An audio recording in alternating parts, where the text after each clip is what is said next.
ఇక మనది కంప్యూటర్ యుగము, నేను 25 ఎకరాలు పెట్టి బ్రహ్మాండమైన యుగానికి తీసుకెళ్తున్నాను. 9467 పాఠశాలలో కంప్యూటర్ కనీసమైన వసతి లేదు. మేము డిజిటల్ ఇండియా వైపు వెళ్తున్నాము, మొత్తం ప్రపంచాన్ని తిరగబోతున్నాము, తెలంగాణను మొత్తం దేశంలో అగ్రస్థానం ఉంటున్నాం. వీళ్ళ భవిష్యత్తు ఏంది అని ప్రశ్నిస్తున్నాం. దేశమంతా కూడా డిజిటల్ ఇండియా వైపు వెళ్తుంటే మన యొక్క తెలంగాణకు సంబంధించిన రేవంత్ రెడ్డి వారి ముఖ్యమంత్రి నిర్వాహకం వల్ల వెనుకబడుతున్నారు మన పిల్లలు అనే విషయాన్ని గుర్తుంచుకోవాల్సిన అవసరం. ఎన్నికల ముందు ఇచ్చిన హామీలేంది?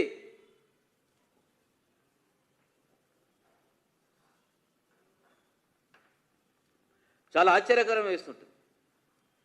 సెంట్రల్ గవర్నమెంట్ స్కాలర్షిప్ పంపితే వీళ్ళకి సంబంధించిన మార్జిన్ మని కట్టరు. ఆ మార్జిన్ మని కట్టడం పోవడం వల్ల విద్యార్థులందరికీ కూడా స్కాలర్షిప్లు రాని పరిస్థితి. డైరెక్ట్ విద్యార్థులకు సంబంధించిన అకౌంట్లోకే పంపుతామని చెప్పని సెంట్రల్ గవర్నమెంట్ చెప్తా ఉంటే, కేంద్ర ప్రభుత్వం చెప్తే వాళ్ళకు సంబంధించిన నిబంధనల ప్రకారం ఇవ్వాల్సిన డబ్బులు కేటాయించకపోవడం వల్ల ఆ దారుణమైన పరిస్థితి ఎదుర్కొన్న విషయం చూడాలి. ఈ ఏడాది 2097 పాఠశాలలో ఒక్క విద్యార్థి కూడా చేరలేదు అంటే మీరు ఆలోచించుకోవాలి. సిగ్గుపడాల్సిన అవసరం ఉన్నది.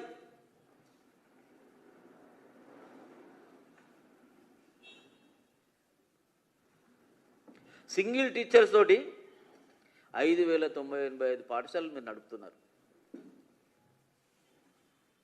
సింగిల్ టీచర్ తోటి 5000 నడుపుతున్నారంటే దాంట్లో 80,000 మంది విద్యార్థుల పరిస్థితి ఏంటిదే మీరు ఒక్కసారి ఆలోచించాలి. ఒక టీచర్ 80,000 మంది విద్యార్థులకు, ఒక పాఠశాల 5085 పాఠశాలలో సింగిల్ టీచర్ ఎడ్యుకేషన్ కొనసాగుతున్నది. ఇది విద్యార్థుల భవిష్యత్తును ప్రమాదంలోకి నెట్టే పరిస్థితి కాదా అని చెప్పని ఈ రాష్ట్ర ప్రభుత్వాన్ని, కాంగ్రెస్ ప్రభుత్వాన్ని ప్రశ్నిస్తున్నాం. ఈ పరిస్థితుల వల్ల చాలామంది పేదలు గవర్నమెంట్ స్కూల్ మానేవించి ప్రైవేట్ అత్యధిక ఫీజులు ఉన్నప్పుడు కూడా ప్రైవేట్ పాఠశాలకు వెళ్ళాల్సిన పరిస్థితి వచ్చింది. ఇక ఫీజు రియంబర్స్మెంట్ కోసం మాట్లాడితే ఎన్నికల ముందు బాగా గప్పాలు కొట్టారు. మేము రాగానే మొత్తం దీన్ని ప్రక్షాళన చేసేస్తాము, అన్ని చెల్లిస్తామని చెప్పని 7,000 నుంచి 8,000 కోట్ల రూపాయలు కాలేజీలకు బకాయిలు చెల్లించాల్సిన ఫీజు రియంబర్స్మెంట్ మీద.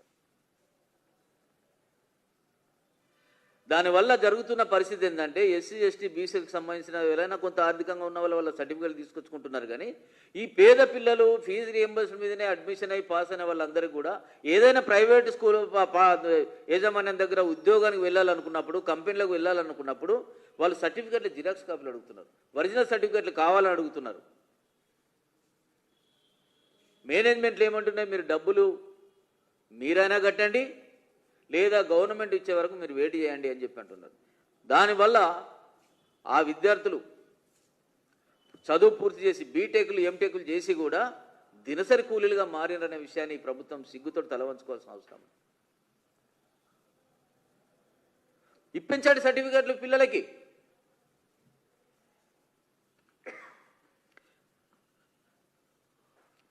దాదాపు 1,21,000 మంది విద్యార్థులు ఈ సర్టిఫికెట్ల కోసం ఈ రాష్ట్రంలో ఎదురు చూస్తున్నారు.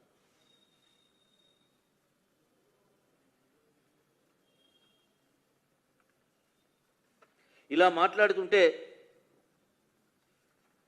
అనేక విషయాలు, అంటే ముఖ్యంగా వీళ్ళంతా కూడా గతంలో పేరుకుపోయిన బిల్లులు పర్సంటేజ్ల పేరు మీద వసూలు ఇవ్వడం, శాంక్షన్ చేయడం, 12%, 10%. మేము కాదు, ఎమ్మెల్యేలే చెప్తున్నారు. మేము పర్సంటేజ్ బిల్లు తెచ్చిన మంత్రులు చెప్తున్నారు. మేము ఖచ్చితంగా ఇచ్చేవని పర్సెంట్ ఇచ్చారని చెప్పి పెద్ద పెద్ద మంత్రులే మీడియా పరంగా మాట్లాడుతూ ప్రజాపరంగా మాట్లాడుతున్నారు.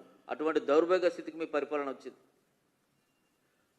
తమ భవిష్యత్తును, బంగారు భవిష్యత్తును నాశనం చేసే అధికారం మీకు లేదు.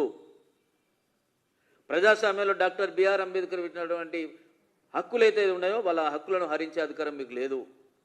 ఇప్పటికైనా ఈ రాష్ట్ర ప్రభుత్వం బడులు తెరుచుకుంటున్నాయి, కాలేజీలు తెరుచుకుంటున్నాయి, అడ్మిషన్ జరుగుతున్నాయి కాబట్టి వాటి ఫోకస్ పెట్టి వాళ్ళకు సంబంధించిన మరుగుదొడ్లు కానీ అన్ని విషయాల పట్ల మీరు ఒక టాస్క్ ఫోర్స్ కమిటీ వేయండి.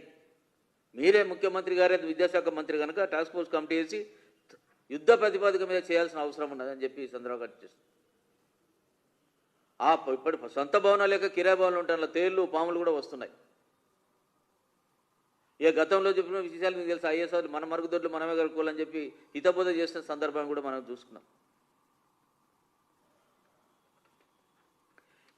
ఎన్నికల ముందు ఊకదంపుడు ఇచ్చారు, చేవల్ల డిక్లరేషన్, దళిత డిక్లరేషన్ అని చెప్పాను. ఏమైనా నీ డిక్లరేషన్ ఎక్కడ చెల్లించారు?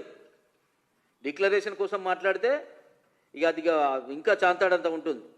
మొత్తము 10,000 రూపాయలు 10th పాస్ అయితే, ఇంటర్మీడియట్ అయితే 15,000, డిగ్రీ పాస్ అయితే 25,000, పీజీ పాస్ అయితే 50,000, పిహెచ్డి చేస్తే 1,00,000 రూపాయలు, అదనంగా 5 లక్షల రూపాయలు నజరాణంగా ఇస్తాం. దళిత బంధు ప్లేస్ మీద అంబేద్కర్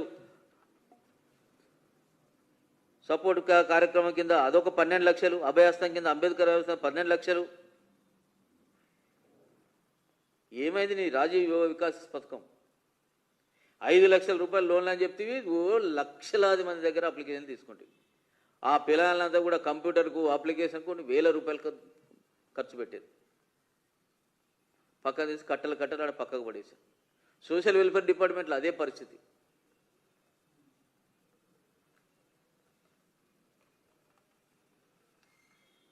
మీకు ఎస్సీల కోసము బీసీల కోసం మాట్లాడే హక్కు లేదు అని చెప్పని సందర్భంగా అంబేద్కర్కు సంబంధించిన అనేక ఆశయాలకు తూట్లు పెడుతున్న పార్టీ మీ పార్టీ.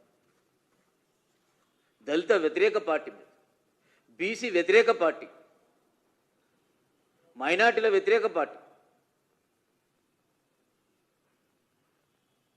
మీకు చిత్తశుద్ధి ఉంటే ఇప్పుడు మేము చెప్పిన అంశాల మీద డిక్లేర్ చేయండి, ఏమేమి ఇచ్చినామో ఏమేమి చేస్తున్నారు. మేము చెప్పిన విషయంలో ఎక్కడైనా ఒక్క అంకె కూడా తప్పున్నట్టయితే మేము దేనికైనా సిద్ధంగా ఉన్నాం.